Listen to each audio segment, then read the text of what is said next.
নিশ্চয় অবগত আছেন যে আমরা গতকালকে তফসিল আমরা প্রথমে 28 তারিখ দিয়েছিলাম। এবং এটি আসলে আমাদের অজানা ছিল যে পূজার যে একটি বিষয় এখানে আছে সনাতন ধর্মাবলম্বীদের। তো আমাদের ক্যাম্পাস 28 এবং 29 দুই দিনই আমাদের অফিস খোলা। সঙ্গত কারণে আমাদের পূজার ছুটি হচ্ছে 30 থেকে। তো আমরা ওই বিষয়টিকে কনসিডারে রেখেই আমরা কিন্তু 28 তারিখ দিয়েছিলাম। কিন্তু আসলে এখানে কমিশনেও মানে এখানে ওই সনাতন ধর্মাবলম্বীর কেউ না থাকায় পেছনে আরো কিছু বিষয় যে থাকে, অর্থাৎ ষষ্ঠী পূজা, ষষ্ঠমী যেটা বলছেন, ওইটা যে আরো আগেই এটা শুরু হয়ে যায়, এই বিষয়টি আসলে আমাদের কাছে ক্লিয়ার ধারণা ছিল না।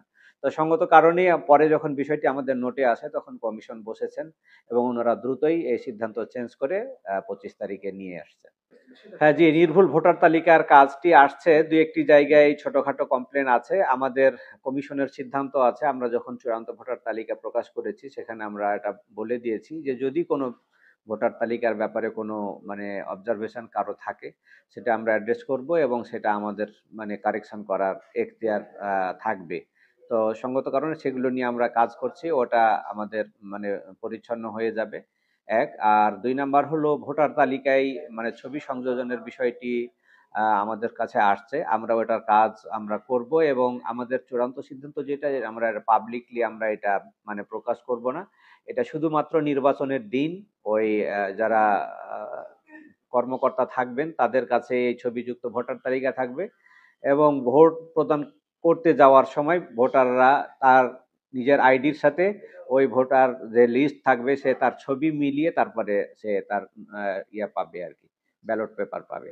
আসলে ডোপ টেস্টের বিষয়টা অনেক ব্যাপক, এখানে এতগুলো বিষয় জড়িত আছে যে যদি আপনি সমস্ত ক্রাইটেরিয়া নিতে যান তাহলে এখানে একটা সময়েরও ব্যাপার, হিউজ পরিমাণ মানে অর্থেরও বিষয়। আমরা মোটা দাগে যে বিষয়গুলো মানে আমাদের জন্য প্রয়োজনীয় মনে করেছি আমরা সেই বিষয়গুলোকে অ্যাড্রেস করে আমরা ডোপ টেস্ট করছি এবং এটা আমরা মনে করছি যে না এই কয়েকটা টেস্ট যদি আমাদের রিপোর্ট আমরা পাই, এটা আমাদের কমিশনের সিদ্ধান্ত হচ্ছে এটা আমরা সাফিসিয়েন্ট মনে করছি। আহ, এই মানে সময় এবং অর্থ তারপরে বাস্তবতা সবকিছুকে মিলিয়ে আমরা এই ধরনের সিদ্ধান্ত আমরা গ্রহণ করেছি।